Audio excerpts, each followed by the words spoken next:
Assalamualaikum warahmatullahi wabarakatuh. Perkenalkan, saya Alvin Latif Hovifah, NPM 1901010167. Di sini saya akan mempresentasikan proposal penelitian saya yang berjudul Pengaruh Economic Value Added, Free Cash Flow, dan Investment Opportunity Set terhadap kebijakan dividen. Latar belakang penelitian. Di era globalisasi saat ini, persaingan bisnis memiliki persaingan yang sangat ketat. Hal tersebut membuat para manajer harus dapat berhati-hati dalam mengambil tindakan yang efektif dan efisien dalam pengelolaan suatu perusahaan. Setiap perusahaan bisnis menginginkan kinerja keuangan yang dimilikinya itu tetap baik. Selain itu, perusahaan dapat memberikan tingkat return yang optimal bagi pihak-pihak yang berkepentingan dengan perusahaan. Apalagi di tengah pandemi COVID-19 ini, dapat memberikan dampak yang signifikansi di berbagai sektor industri, salah satunya yaitu di sektor perbankan. Adanya pandemi COVID-19 menyebabkan kinerja dari sektor perbankan ambruk, mengalami penurunan laba yang drastis, dan banyak dari berbagai perbankan yang tidak membayarkan dividennya. Fenomena yang melatar belakangi masalah pada penelitian ini yaitu sektor perbankan menunjukkan adanya penurunan kinerja yang disebabkan oleh adanya pandemi COVID-19. Hal tersebut ditandai dengan adanya penurunan laba yang signifikan. Kondisi seperti ini berdampak pada perbankan yang mengalami perlambatan pertumbuhan kredit dan kenaikan suku bunga, sehingga perusahaan mengalami penurunan laba bersih dan terjadi penurunan pembayaran dividen. Hal tersebut dapat dilihat dari grafik yang menunjukkan bahwa hasil rapat umum pemegang saham memutuskan bahwa laba dari Bank BTN yang diperoleh akan diinvestasikan kembali untuk memperkuat posisi permodalan, sehingga Bank BTN memutuskan untuk tidak membagikan dividen di tahun 2020. Salah satu keputusan rapat umum pemegang saham tahunan menyatakan bahwa rasio pembayaran dividen Bank BRI di tahun 2021 mencapai 65% atau sebesar 12,12 triliun. Sementara dividen dari Bank BNI mencapai 820 miliar dengan rasio 25% menjadi 3,28 triliun, setara dengan 44 per saham. Selain Bank BNI, ada juga BMRI. Tahun lalu, BMRI bagi dividen 10,27 triliun dengan rasio sebesar 60%, setara dengan 220 per saham. Selain Bank BRI, Bank Mega juga menetapkan rasio dividen yang terbilang besar, yaitu 70% dari total laba 2021 atau senilai 2,8 triliun. Fenomena lain yang terjadi pada Bank BTN yaitu memutuskan tidak membagikan dividen di tahun buku 2020. Akan tetapi, di tahun buku 2021, Bank BTN membagikan dividen sebesar 7,62 miliar atau 22,438 per saham. Riset Gap pada penelitian yang dilakukan oleh Hasanah pada tahun 2019 menyatakan bahwa economic value added berpengaruh positif signifikan terhadap kebijakan dividen. Kemudian, Marlediani dan Wikswana menyatakan bahwa economic value added berpengaruh negatif signifikan terhadap kebijakan dividen. Penelitian yang dilakukan oleh Suhartono DKK pada tahun 2021 menyatakan bahwa free cash flow berpengaruh signifikan terhadap kebijakan dividen. Kemudian, penelitian yang dilakukan Prasetya dan Jalil pada tahun 2020 menyatakan bahwa free cash flow tidak berpengaruh signifikan terhadap kebijakan dividen. Yang terakhir, penelitian dilakukan Suhartono DKK pada tahun 2021 menyatakan bahwa investment opportunity set berpengaruh signifikan terhadap kebijakan dividen, dan Fahmi dan juga Sulhan pada tahun 2020 menyatakan bahwa investment opportunity set berpengaruh signifikan negatif terhadap kebijakan dividen. Grand teori dalam penelitian ini adalah teori keagenan. Teori ini dikemukakan oleh Jensen dan Mackling pada tahun 1976. Teori keagenan adalah teori yang menjelaskan adanya hubungan kontraktual antara dua pihak atau lebih. Teori keagenan mendasarkan konsepnya pada relasi antara pemegang saham sebagai pihak prinsipal dan pihak manajemen sebagai agen. Dalam konsepsi teori ini, pihak manajemen memiliki sebuah tanggung jawab untuk mengelola perusahaan dengan mendasarkan pada kepentingan para pemegang saham. Kepentingan tersebut tentunya untuk meningkatkan kesejahteraan pemegang saham. Teori keagenan ini dijelaskan untuk menjelaskan keterkaitan antara variabel independen yaitu economic value added, free cash flow, dan investment opportunity set terhadap variabel dependen atau yaitu kebijakan dividen. Pihak manajemen sering melakukan investasi berlebihan yang seharusnya dapat digunakan untuk pemegang saham dalam bentuk dividen. Hal ini dapat menimbulkan agensi teori. Pemegang saham sendiri tidak menyukai kepentingan pribadi manajer karena hal itu dapat menambah biaya bagi perusahaan sehingga akan menurunkan keuntungan yang akan diterima oleh pemegang saham. Model penelitian. Dari model penelitian ini menunjukkan bahwa variabel economic value added, free cash flow, dan investment opportunity set berpengaruh terhadap kebijakan dividen. Dengan begitu dapat menghasilkan hipotesis bahwa H1 economic value added berpengaruh positif dan signifikan terhadap nilai perusahaan. H2 free cash flow berpengaruh positif dan signifikan terhadap nilai perusahaan. H3, investment opportunity set berpengaruh positif signifikan terhadap nilai perusahaan. Yang selanjutnya, 1. Populasi. Populasi dalam penelitian ini adalah 129 perbankan yang terdaftar di BEI periode 2019 sampai 2021. Yang kedua, sampel. Sampel dari penelitian ini adalah 56 perbankan yang terdaftar di BEI periode 2019 sampai 2021. Yang ketiga yaitu jenis data.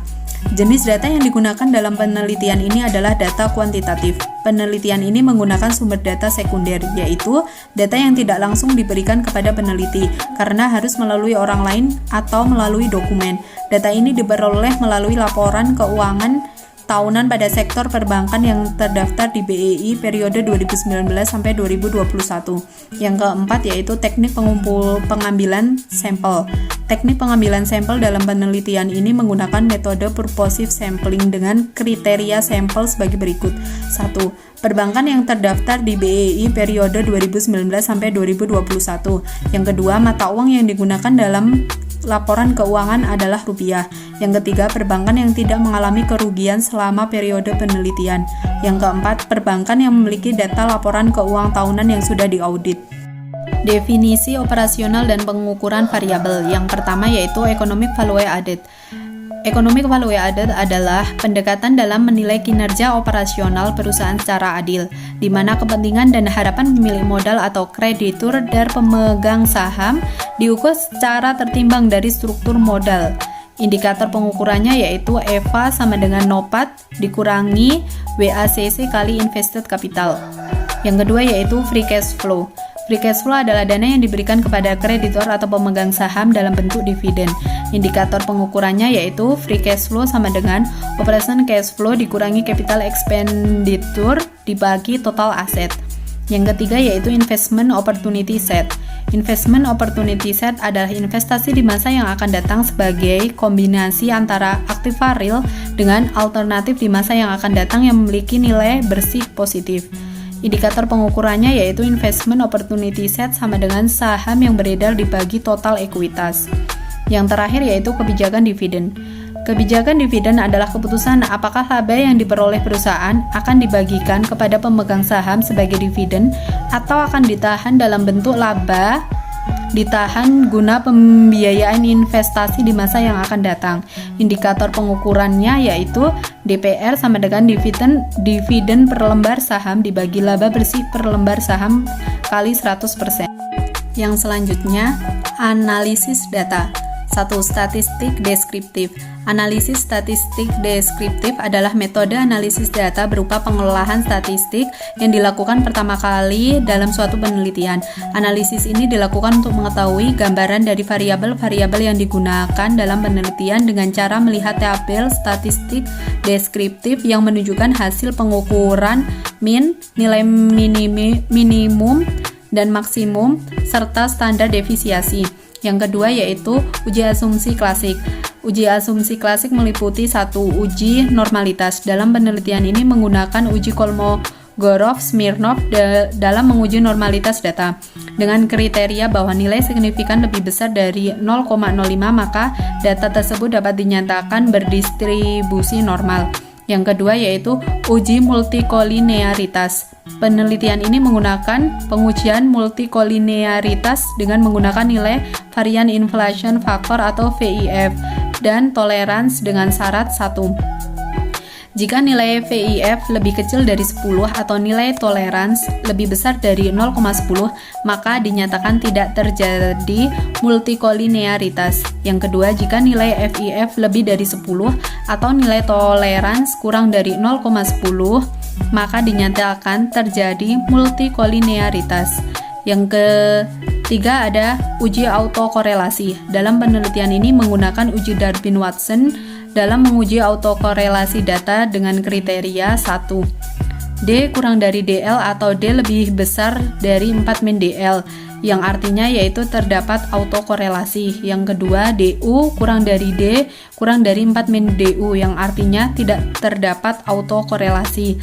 Yang ketiga, DL lebih kecil dari D lebih kecil dari DU atau 4 min DU lebih kecil dari D lebih kecil dari 4 min DL, yaitu artinya tidak ada kesimpulan.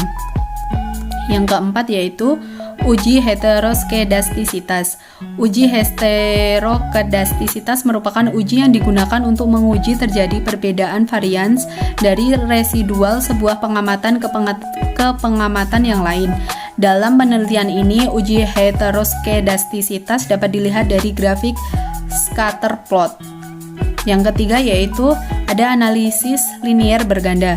Analisis regresi linier berganda pada penelitian ini bertujuan untuk mengetahui hubungan antara variabel dengan dependen kebijakan dividen terhadap variabel independen yaitu economic value added, free cash flow, dan investment opportunity set. Yang keempat ada pengujian hipotesis. Uji statistik F. Adapun pengambilan keputusan dalam uji F yaitu jika F hitung lebih besar dari F tabel dan nilai sig lebih kecil dari alfa sama dengan 0,05, maka dapat disimpulkan bahwa secara bersama-sama variabel independen berpengaruh signifikan terhadap variabel independen. Yang kedua yaitu jika F lebih kecil dari F tabel dan nilai signifikan lebih besar dari 0,05, maka dapat disimpulkan bahwa secara bersama-sama variabel independen tidak berpengaruh signifikan terhadap variabel independen. Yang kedua yaitu ada uji T. Adapun pengambilan keputusan dalam uji T yaitu 1. Jika T hitung lebih besar dari T tabel dan nilai signifikan lebih kecil dari 0,05, maka dapat disimpulkan bahwa secara parsial variabel independen berpengaruh signifikan terhadap variabel dependen. Yang kedua yaitu jika T hitung lebih kecil dari T tabel dan nilai signifikan lebih besar dari 0,05, maka dapat disimpulkan bahwa secara parsial variabel independen tidak berpengaruh signifikan terhadap variabel dependen. Yang ketiga yaitu ada koefisien determinasi. Uji koefisien determinasi digunakan untuk mengukur seberapa besar kemampuan variabel independen dalam menerangkan variabel dependennya. Sekian presentasi dari saya. Wassalamualaikum warahmatullahi wabarakatuh.